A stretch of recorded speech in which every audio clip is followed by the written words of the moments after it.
ضائع ہونے کا خدشہ ہے. اور یہ دیکھیں کہ ان کے ساتھ جو ہے ناروا سلوک کیا جا رہا ہے, ان کو قید تنہائی دی جا رہی ہے, ان کے فیملی کو ملاقات سے مانع کیا گیا ہے, ان کے وکلاء کو دسترس نہیں ہے, اور ان کے جو ہے پارٹی کے اکابرین کو بھی کسی کو ملاقات کی اجازت نہیں مل رہی ہے. یہ 4-5 ماہ سے یہ ہو رہا ہے. عمران خان کے ساتھ کیا سلوک کیا جا رہا ہے ہمیں نہیں پتہ ہے. اور ایک میڈیا چینل کے ذریعے پتہ چلا ہے کہ انہیں پمز میں لے جایا گیا ہے 30 جنوری 2026 کو, اور رات کی تنہائی میں, اور وہاں جو کیا کیا گیا ہے ہمیں کوئی رپورٹ کا بھی علم نہیں ہے. تو یحییٰ آفریدی صاحب چیف جسٹس کی 2 رکنی بینچ نے اٹارنی جنرل پاکستان کو بلوا لیا, اور اٹارنی جنرل صاحب کو کہا گیا کہ یہ جو آرڈر ہے اس کی تکمیل میں ہمیں جو ہے ان کی رپورٹ چاہیے, لیونگ کنڈیشن کی مفصل. تو انہوں نے ایک کاغذ نکالا اور کہا جی یہ ہم نے دے دی تھی. ہم نے نہ, انہوں نے چیف صاحب نے کہا نہ یہ عدالتی ریکارڈ پر ہے. میں نے کہا جی نہ ہمارے پاس ہے, اور نہ ہی اس پر کوئی عدالت کا احکامات ہیں. سو اس طرح سے آپ اپنی جیب سے ایک رپورٹ نکال کے اگر پیش کر دیں, تو چیف صاحب نے کہا اگر یہ ہے بھی تو یہ اٹک جیل کی ہے. یہ جو ہے مجھے چاہیے کہ ہمیں جو اڈیالہ جیل کی جو ہے رپورٹ چاہیے. اور اس وقت جو ہے انہوں نے بیرسٹر سلمان صفدر صاحب کو فرینڈ آف دا کورٹ بنا کر, فرینڈ آف دا کورٹ کا حیثیت جو ہے ایسی ہی ہوتی ہے جیسے عدالت خود چل کے گئی ہو اور آبزرویشن دے رہی ہو. تو friend of the court Salman Safdar کو انہوں نے, جو کہ اس کیس میں چونکہ وکیل نہیں تھے, تو وہ ایک غیر متنازع شخصیت کی حیثیت سے, آفیسر آف دی کورٹ کی حیثیت سے ان کو فرینڈ آف دا کورٹ بنا کر جو ہے ان کے ذمہ ٹاسک لگا کہ آپ بھی لیونگ کنڈیشن محترم عمران خان صاحب کے بارے میں اڈیالہ جیل میں جا کر ملاقات کر کے آپ سارا رپورٹ مفصل اگلے دن کریں گے. تو یہ 12 تاریخ کو لگتی ہے, 12 فروری 2026 کو, اور اس میں جو ہے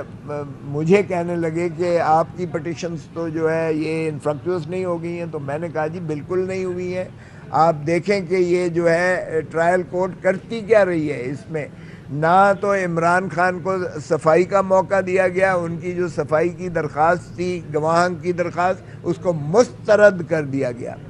پھر جو اعتراضات تھے عمران خان صاحب نے کیے تھے کہ یہ جو ہے الیکشن کمشنر اسلام آباد کو اختیار ہی نہیں ہے استغاثہ کرنے کا, کیونکہ یہ واحد اختیار جو ہے الیکشن کمیشن آف پاکستان کو ہے, جو کہ آئینی ادارہ ہے, اور الیکشن کمشنر اسلام آباد وہ آئینی ادارہ نہیں ہے الیکشن کمیشن آف پاکستان. سو جس استغاثے پر یہ سزا ہوئی ہے وہ استغاثہ سرے سے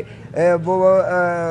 وائڈ ایب انیشو ہے, اس کو اختیار نہیں. پھر یہ ہے کہ یہ 2018-19, 2019-20 اور 2020-21 کے گوشوارے جب پرائم منسٹر تھے عمران خان صاحب, یہ گوشواروں کے اندراج کے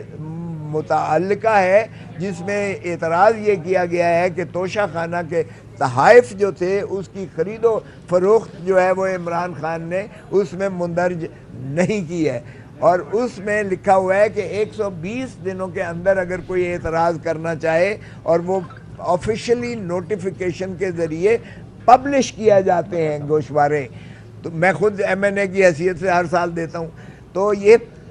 اگر 120 دنوں کے اندر کوئی اعتراض نہیں کرتا تو وہ پھر اعتراض کرنے سے مانع ہو جاتے ہیں. اس کا مطلب ہے زید المیعاد تھی جو یہ جو ہے 18-19, 19-20, 20-21 کے یہ آ کر 23 میں کر رہے ہیں, جو کئی سالوں کے بعد کر رہے ہیں, اور اس لیے یہ کمپلینٹ کی جو نالش تھی, شکایت تھی, وہ زید المیعاد تھی. اس پر بھی اعتراض کیا گیا. اب اس کا بھی جو ہے وہ فیصلہ نہیں کیا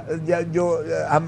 سپریم کورٹ میں آئے تھے. اور تیسرا اعتراض بڑا یہ تھا کہ یہ ڈائریکٹ براہ راست سیشن عدالت اس کا کاگنیزنس لے ہی نہیں سکتی جب تک وہ 190 تعزیرات 190 ضابطہ فوجداری اور 193 ضابطہ فوجداری کے تحت میجسٹریٹ کے پاس پہلے جو ہے یہ نالش کی جائے کمپلینٹ، اور اس کے بعد وہ کہے کہ یہ قابل سماعت سیشن کورٹ ہے، اور پھر سیشن کورٹ کو وہ سینڈ اپ کرتا ہے، اور جب تک سینڈنگ اپ کا آرڈر نہ ہو یہ کورٹ آف سیشن براہ راست سماعت کر ہی نہیں سکتی ہے۔ تو یہ ایسے وزنی ہمارے جو اعتراضات تھے جو ہم نے ٹرائل کورٹ کو کیے تھے، اور ٹرائل کورٹ کے پاس جو ہے پھر ہم نے ریویژنز کی۔ ریویژنز جو ہے ہماری لگی اسلام آباد ہائی کورٹ میں۔ اسلام آباد ہائی کورٹ نے وہ سیٹ اسائیڈ کر کے آرڈر پھر واپس بھیجا کہ آپ سننے کے بعد آپ اس کو قانون کے مطابق نپٹائیں۔ اور پھر اس نے جو ہے دلاور ماشاءاللہ وہ جو ہے اس نے کیا کیا، ایڈیشنل سیشن جج ویسٹ نے پھر اس نے جو ہے اس کے باوجود سارا کچھ بند کر کے بغیر سماعت کیے ہوئے فیصلہ سنا دیا، جو کہ ہم پہلے بھی افریدی صاحب کے پاس یہاں آئے تھے جب یہ چیف جسٹس نہیں تھے، اس کا آرڈر تھا اور انہوں نے بھی ریفر بیک کیا تھا، لیکن جو دلاور محمود صاحب تھے جو ایڈیشنل سیشن جج ویسٹ تھے، انہوں نے نہ سپریم کورٹ کے آرڈر کو جو ہے کوئی اہمیت دی، نہ عدالت عالیہ جو ہے اسلام آباد کے کوئی آرڈر کو اہمیت دی، اور پھر اسی طرح انہوں نے جو ہے بغیر سماعت کیے ہوئے عمران خان کو وہ مسترد کر کے اور صفائی بند کر کے کلوز کر کے انہوں نے سزا دے دی تھی۔ تو ہم نے کہا کہ جناب یہ تو ایڈمنسٹریشن آف جسٹس کے متعلق ہے، یہ جورسڈکشنل جو ہے یہ انکیپیسٹی ہے، یہ چونکہ ایب انیشو ورڈ پروسیڈنگز ہیں اور نان ایسٹ ہیں تو یہ انفرکچوس نہیں ہوئی۔ آپ ایڈمنسٹریشن آف جسٹس کے باپ ہیں، پیٹر فیملیس ہیں، اور آپ نے یہ حلف اٹھایا ہے بنیادی حقوق کی پاسداری اور ایڈمنسٹریشن آف جسٹس کو جو ہے انشور کرنے کے لیے۔ تو پھر چیف جسٹس صاحب نے وہ بات جو ہے ہماری اس کے روشنی میں انہوں نے اس کو سائنڈ آئی ایڈجرن پینڈنگ کر دیا، اور انہوں نے کہا کہ اپیل چونکہ ان کی زیر سماعت ہے اسلام آباد ہائی کورٹ میں، ہم اویٹ کریں گے، اور یہ فیصلہ 3 ججز پہلے کر چکے تھے۔ سو یہ بھی میرا اعتراض تھا کہ جناب 2 ججز آپ نہیں کر سکتے۔ باہر کہ وہ ہو گیا۔ اب ہم نے جب یہ گئے فرینڈ آف دا کورٹ، اور جب چیف جسٹس صاحب نے یہ آرڈر کیا تو اٹارنی جنرل نے یہ انڈرٹیکنگ دی تھی حکومت کی طرف سے کہ ہم بالکل ان کا معائنہ بھی کرواتے ہیں، اور ہم نے کہا نہ اس میں کوئی سیاست کا دخل عمل ہے، نہ اس میں کوئی اور عوامل ہیں، ہمیں ان کی زندگی اور ان کی صحت کے بارے میں جو ان کے بنیادی حقوق ہیں ان کی عملداری اور پاسداری یقینی بنانے کا ہمارا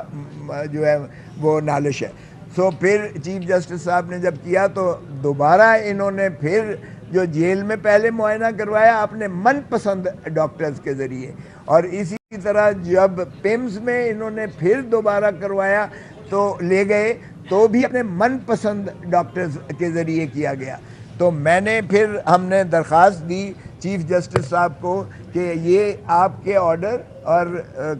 جو فرینڈ آف دا کورٹ ہے اس کی سفارشات کے برعکس یہ جو ہے ان کی پیش رفت ہوئی ہے، کیونکہ فرینڈ آف دا کورٹ نے 2-3 چیزیں واضح طور پر لکھی۔ نمبر 1 انہوں نے کہا کہ ان کا جو ہے حالات لیونگ کنڈیشنز وہ درست نہیں ہے۔ 3 مرتبہ عمران خان کو فوڈ پوائزننگ ہوئی ہے، فوڈ پوائزننگ۔ تو فوڈ پوائزننگ کا تو ظاہر ہے مطلب ہے کہ یا تو کوئی خدا نخواستہ جو ہے اس میں خوراک میں کوئی چیز ایسی ملاوٹ کی گئی ہے، یا جو بھی عوامل ہیں بارکیف، یا وہ وہاں کوئی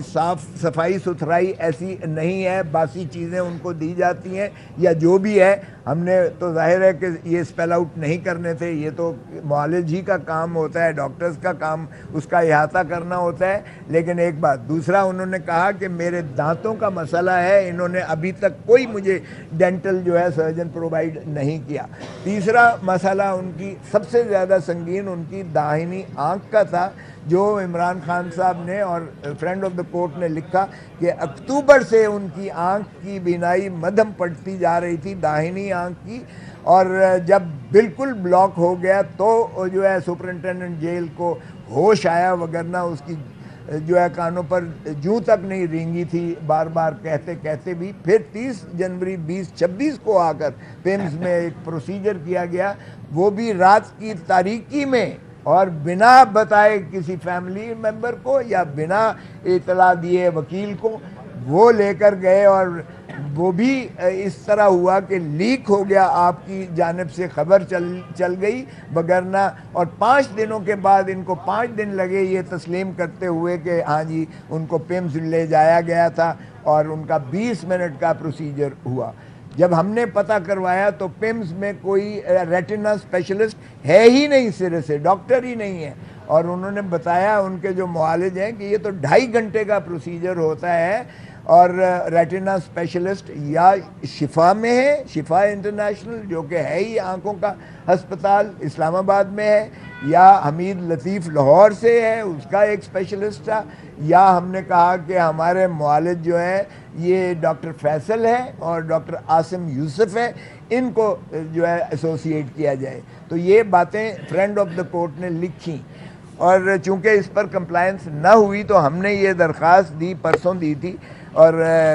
یہ کل بھی ہم نے ان کو ملاقات کرنے کی کوشش کی تھی اور رجسٹرار کی توجہ مبذول کروائی تھی. آج اسی سلسلہ میں جس میں ہم نے 3 باتیں کی ہیں. نمبر 1 ہم نے کہا ان کو فوری شفا انٹرنیشنل میں شفٹ کیا جائے. نمبر 2 ان کے ذاتی معالج جو ہیں ڈاکٹر فیصل ہے اور ڈاکٹر عاصم یوسف ہے, ان کو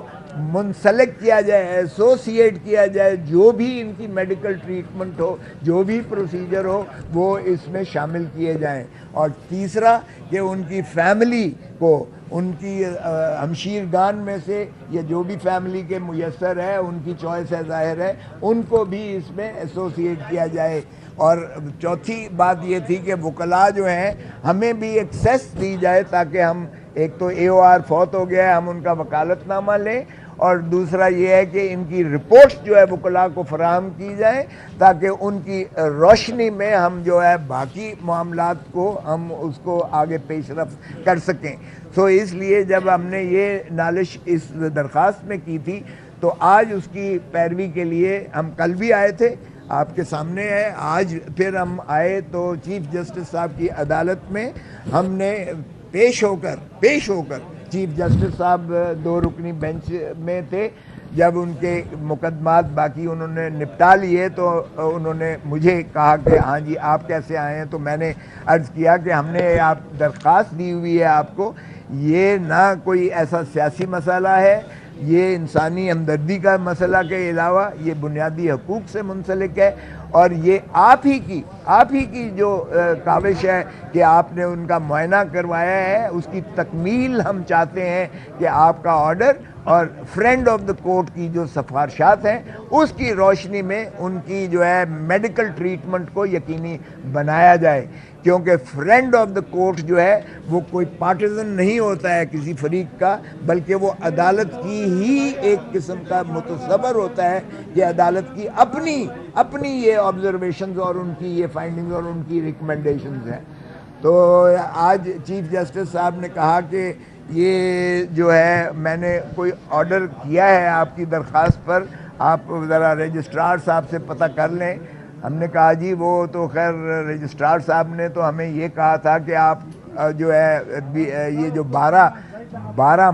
فروری 2026 کا جو اس پٹیشنز میں, ہماری پٹیشنز میں جو آرڈر ہوا تھا, اس میں انہوں نے کہا تھا کہ اگر مزید کوئی ان کو جو ہے شکایات ہوں گی اپیل کے بارے میں تو وہ آپ جو ہے ہائی کورٹ میں چونکہ اپیل زیر تجویز ہے وہاں کر سکتے ہیں. تو میں نے عرض کیا کہ جناب ہم اپیل کے متعلقہ کوئی شکایت نہیں آپ کے پاس لے کر آئے, ہم ان کی صحت اور ان کی زندگی جو کہ ان کی بنیادی حقوق سے منسلک ہے, جس کی آپ نے ایک آرڈرز کیا ہے, آپ نے رپورٹ مانگی ہے ان کی لیونگ کنڈیشن کے بارے میں, ہم اس سلسلے میں آپ ہی کے آرڈرز کی تکمیل اور تائید چاہتے ہیں جو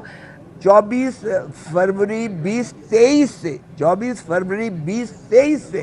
آپ کے آرڈر یعنی سپریم کورٹ کے آرڈر کی تشنگی ہے 3 سال سے, اور آپ کی یہ دوسرا حکم ہے. پہلا آرڈر تھا 23 اگست 2023 کا, اور دوسرا آرڈر آپ نے کیا تھا یہ جو ہے 10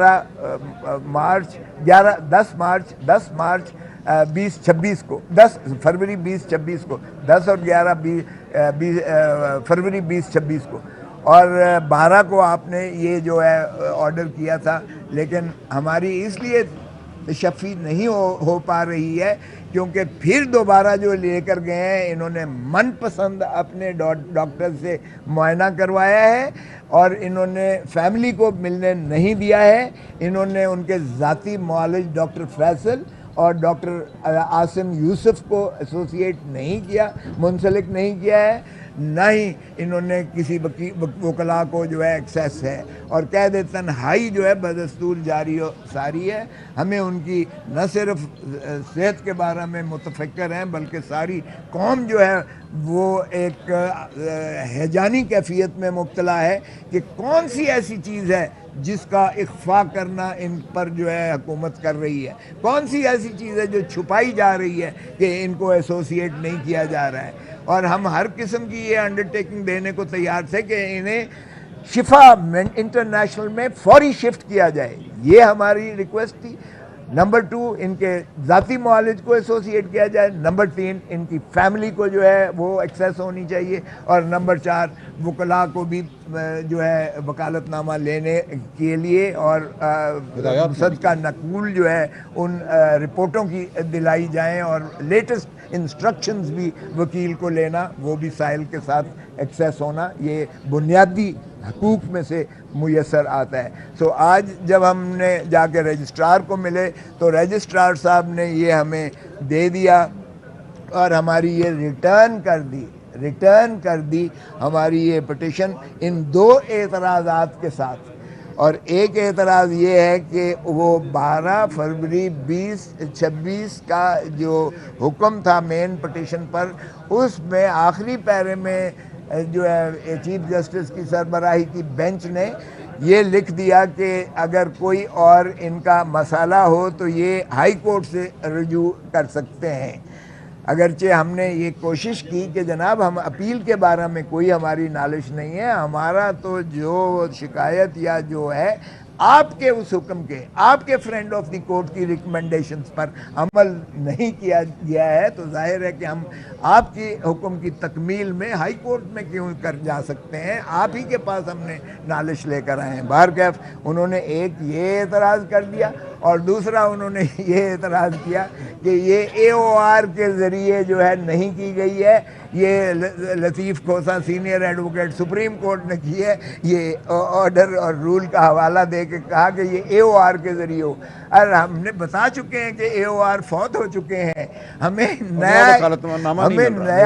AOR رکھنے کے لیے وکالت نامہ چاہیے. ہمیں وکالت نامہ نہیں دیا جا رہا، نہ ہمیں ایکسیس دی جا رہی ہے جیل میں ملاقات کرنے کے لیے. اس میں میں نے لکھا تھا کہ اس لیے میں خود as advocate senior advocate supreme court جو میرا استحقاق ہے، میں اس استحقاق کے ذریعے سے براہ راست یہ پٹیشن کر رہا ہوں جو قابل پذیرائی ہے. تو رجسٹرار صاحب کہنے لگے کہ چلیں یہ تو اعتراض ٹھیک ہے آپ کر رہے ہیں، مگر دوسرا اعتراض کہ آپ ہائی کورٹ میں جائیں. بہرکیف یہ ہمیں انہوں نے دے دی ہے. اب ہم جو ہے لیگل ٹیم اس کے خلاف اپیل ہو سکتی ہے جو ہم اپیل کریں گے، لیکن اس اپیل کے لیے بھی میں نے کہا کہ جناب اپیل کرنے کے لیے ہمیں وکالت نامہ چاہیے، اور وکالت نامے کے لیے ہمیں آپ ملاقات کروائیں، اجازت دیں، تو تبھی جو ہے ہم وکالت نامہ لے سکیں گے. تو بہرکیف یہ بات جو ہے وہ اس کی پذیرائی نہ ہوئی. اب فسطائیت کی انتہا ہے. یعنی آپ اندازہ کریں کہ یہ ایک پیٹر فیملیس ہونے کے ناطے سے chief justice is the father of the administration of justice. اگر اتنی بے بسی آ گئی ہے کہ سپریم کورٹ کے چیف جسٹس کی بھی کہ ان کے سامنے جو ایک مقدمہ جو کہ زیر تجویز ہے، ابھی انہوں نے اس کو سائنڈائی ایڈجرن کیا ہے، وہ زندہ ہے اور موجود ہے ریکارڈ پر، اور اس میں اگر AOR مر جاتا ہے تو ہمیں وکالت نامہ اور لیٹسٹ انسٹرکشن لینے کے لیے اگر ملاقات کا بھی وہ نہیں کروا سکتے تو میرے خیال میں اس ایوان کو تالا لگا دیں سپریم کورٹ کو. اگر وہ کسی کی زندگی اور اس کی صحت کے بارے میں بھی اتنی بے بسی کا اظہار کرتے ہیں تو پھر بند کر دیں ان ایوانوں کو، پھر عوام جانے اور پھر جو ہے پاکستان جانے۔ ہم تو ان کی شیلڈ بھی ہوتے ہیں، ہم شاک آبزرور بھی ہوتے ہیں، ہم یہ کہتے ہیں، باور کرواتے ہیں کہ آئیے آئین اور قانون کے مطابق چلیں، اور ہمارے اوپر سٹالنگ بھی ہوتی ہے کہ اتنے بڑے بڑے وکیل ہیں، یہ کیس تک تو لگوا نہیں سکتے ہیں اور یہ جو ہے بنیادی حقوق کے جو ہے تحفظ نہیں کروا سکتے ہیں۔ تو مجھے بتائیے گا کہ ہمارے پاس اس کے علاوہ کیا اور چوائس رہ جاتی ہے کہ آپ سے ہم یہ اپنا بیانیہ یہ جو ہے ظاہر کریں کہ نہ اس میں کوئی سیاست ہے، نہ اس میں کوئی وکالت کا تعلق ہے۔ اگر آپ کا 2023 کے 24 اگست 2023 کے ایک آرڈر پر امپلیمنٹیشن آپ نے ہمت کر ہی لی کہ 11 فروری 2026 کو آپ نے جو ہے فرینڈ آف دا کورٹ بھیج کر اور اٹارنی جنرل صاحب کو بلوا کر آپ نے ایک آرڈر کر ہی دیا، اور فرینڈ آف دا کورٹ کی جو ہے ریکمنڈیشنز بڑی کیٹیگوریکل اور کلیئر ہیں۔ یہ چاروں چیزیں جو میں نے عرض کی ہیں، شفا میں شفٹ کرنے کی، ان کے ذاتی معالج کو ایسوسیٹ کرنے کی، فیملی کی ملاقات کی، اور وکلاء کو ملنے کی، یہ منیمم ہے۔ اس کا آپ بتائیے گا کوئی چیز اس میں سیاست کا کوئی دخل عمل ہے؟ یہ اس کے بنیادی حقوق سے جو ہے ماخذ ہیں۔ سو میں یہی کہوں گا کہ خدا را آپ انصاف دیجئے گا، آپ نے حلف اٹھایا ہے اتنے بڑے ایوانوں میں بیٹھ کر کہ آپ بنیادی حقوق کا اور آئین کی عملداری کو یقینی بنائیں گے۔ جیسا لولا لنگڑا بھی اب 26ویں 27ویں ترمیم کے بعد آئین رہ گیا ہے، یہ تو اختیار آپ کے پاس موجود ہے جو ہم نالش مانگ رہے ہیں۔ اگر اس سے بھی آپ بے بسی ہیں، اس سے بھی آپ نہیں کروا سکتے عملداری، تو پھر بند کر دیں ان ایوانوں کو۔ Thank you. بسم اللہ الرحمن الرحیم۔ میں مختصر اتنا عرض کروں گا کہ خان صاحب کی صحت کا مسئلہ پورے پاکستان کا مسئلہ ہے، پورا پاکستان اس بات سے تشویش میں ہے۔ یہ سارا کرائسس ہے اسی وجہ سے کہ خان صاحب جیل میں ہیں اور لوگ اس کے صحت کے بارے میں تشویش میں ہیں۔ یہ درخواست ہم نے گزاری تھی کہ خان صاحب کو شفا انٹرنیشنل ہاسپٹل شفٹ کیا جائے، ان کے ذاتی معالج ہو اور ان کی فیملی ممبرز ہو۔ ایک ٹیکنیکل بنیادوں پہ اس پہ آبجیکشن لگایا گیا ہے، لیکن ہم چیف جسٹس صاحب سے درخواست کرتے ہیں اس کے خلاف ہم وہ اپیل تو فائل کریں گے، لیکن یہ اتنے سیریس میٹر ہے کہ یہ ٹیکنیکلٹی پہ ختم نہیں ہونے چاہیے۔ یہ خان صاحب کا حق ہے، آئینی، بنیادی، انسانی اور قانونی حق ہے، رولز کے مطابق ان کا حق ہے۔ یہ ریاست کی ذمہ داری ہے کہ انشور کرے رول 795 جیل مینولز کے جو 200 سال پہلے کا بنا ہوا ہے، اس کے مطابق خان صاحب کا حق ہے کہ اگر وہ بیمار ہے تو ان کی فیملی ممبرز کو اطلاع ہو اور ان کی فیملی ممبرز اور ان کی مرضی سے مطابق ان کا علاج ہو۔ یہ بڑا سیریس مسئلہ ہے۔ ہم دوبارہ ریکویسٹ کریں گے چیف جسٹس صاحب سے کہ یہ میٹر کو لائٹلی نہ لے، کائنڈلی اس پہ جوڈیشل آرڈر فوراً کر لے۔ جتنا میٹر کو ڈیلے ہوگا، نقصان اس لیے زیادہ ہوا کہ ملاقاتیں بند ہو گئی۔ ملاقاتیں ہوتی تو پتہ ہوتا خان صاحب کی صحت کیسی ہے، کون سا علاج ہونا ہے، علاج کو کیا ہوا، آنکھ کی کیا سچویشن ہے، کس نے آپریشن کیا، پروگریس کیا ہے، اب سچویشن کیا ہے۔ ایک طرف آپ نے وہ رائٹ بند کر دیے، دوسری طرف آپ ڈاکٹر کو جانے نہیں دے رہے، ذاتی معالج کو جانے نہیں دے رہے، آپ ہاسپٹل میں شفٹ کرنے کو درخواست انٹرٹین نہیں کرتے۔ یہ انپریسیڈنٹڈ اپلیکیشن نہیں ہے۔ ہم دوبارہ پرزور مطالبہ کرتے ہیں کہ انصاف ہوتا ہوا نظر آنا چاہیے۔ آج ہم جو سارے وکلا آئے ہیں، یہ 15واں مرتبہ ہے کہ ہم عدالت کے دہلیز پہ آ کے انصاف کے لیے دستک دے رہے ہیں۔ 15واں مرتبہ ادھر عدالت کے سامنے آج موجود ہے۔ اب انصاف کرے، انصاف ہوتا ہوا نظر آنا چاہیے۔ کائنڈلی اس کو انٹرٹین کرے، یہ بہت سیریس مسئلہ ہے۔ ہم امید کرتے ہیں انشاءاللہ تعالیٰ کوئی پروگریس اس پہ آئے گی۔ نہیں بس میں نہیں تفصیلی بات کھوسا صاحب نے، غور صاحب نے کر لی۔ یہ غم کا موقع بھی ہے اور یہ ہمارے لیے غصے کا موقع بھی ہے۔ ہم بے بس نہیں ہیں، پاکستانی قوم بے بس نہیں ہے۔ ہم آپس میں مشاورت کریں گے، پارٹی میں ہر سطح پہ مشاورت کریں گے، پاکستانی قوم کی جانب رجوع کریں گے، اور ہم خان صاحب کی صحت کو کسی کے رحم و کرم پر نہیں چھوڑیں گے۔ تو ہم انشاءاللہ آگے بڑھیں گے۔ بات مزید اس وقت کرنے کی اور کوئی نہیں ہے۔ جو قانونی راستہ ہے وہ ہم نے اپنایا ہے، ہم اپناتے رہیں گے، لیکن ہمیں یہ جنگ سیاسی سطح پہ لڑنی پڑے گی، پاکستان کی عوام کو یہ جنگ لڑنی پڑے گی، اور ہم اس جنگ کے لیے تیار ہیں۔ شکریہ۔ Thank you.